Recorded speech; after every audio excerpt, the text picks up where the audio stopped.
Okay, so for the next items, the question is, which of the following is the most basic of the topics with which the study of economics must seek to deal?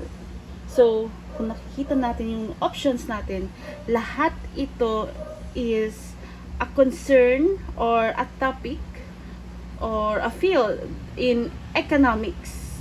So, lahat ito may significant na role when we are studying economics. Kaya, baka malilito kayo. So, let's go back to the question. Lagi kayong babalik sa question. Ano ba yung pagkaintindi nyo dun sa tanong? Sabi dito, which of the following is the most basic of the topics?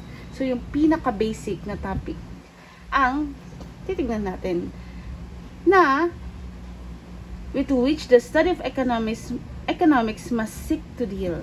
Na talagang yun yung focus of economics.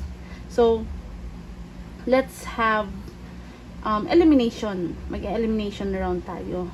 So, ito markets, parang yes, economics yan. Same din sa scarcity, parang, di ba, may sa definition of economics, may scarcity din. So, parang possible itong dalawa. Punta tayo sa letter C, money.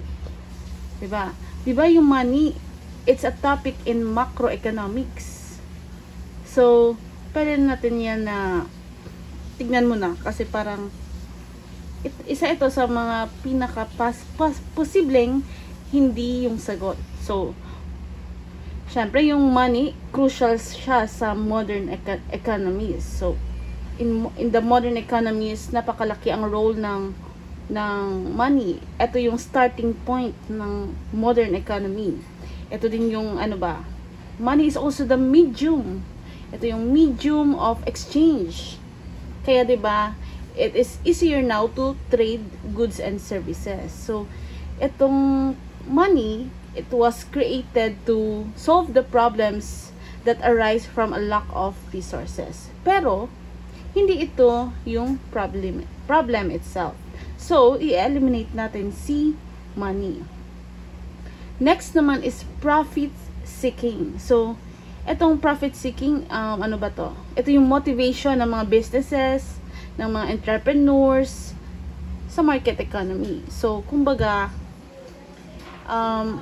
ito yung outcome, ito yung goal. Pero hindi ito yung reason bakit tayo nag-aaral ng economics. So, we study how the firms, the businesses, how they seek profits.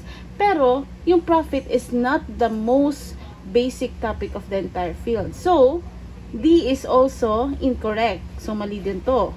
We are left with two choices, letter A and letter B. So, markets and scarcity. So, tingnan natin, or let's compare markets and scarcity. Diba yung market, ito yung ito yung place or yung system kung saan, by the way, market, hindi lang siya yung place it is also a system kung saan there are buyers and sellers na nagte-trade. So, yung market, it is a mechanism. Ito yung way na yung society, kung paano yung society nagdi-deal sa problem natin sa pag-allocate ng mga scarce resources. Ibig sabihin, yung market, it exists because of scarcity. So, if yung resources natin ay unlimited, If yung resources natin ay unlimited, edi hindi na natin kailangan ng market para paghati-hatiin yung mga resources kasi unlimited naman yung resources natin. Therefore, yung existence ng market, ito ay actually a consequence of a more fundamental problem na scarcity. Ibig sabihin, ito yung central, ito yung fundamental topic in economics. And also, it is the most basic of the topics with which the study of economics must seek to deal. So, ang sagot natin dito is letter B. Okay. So,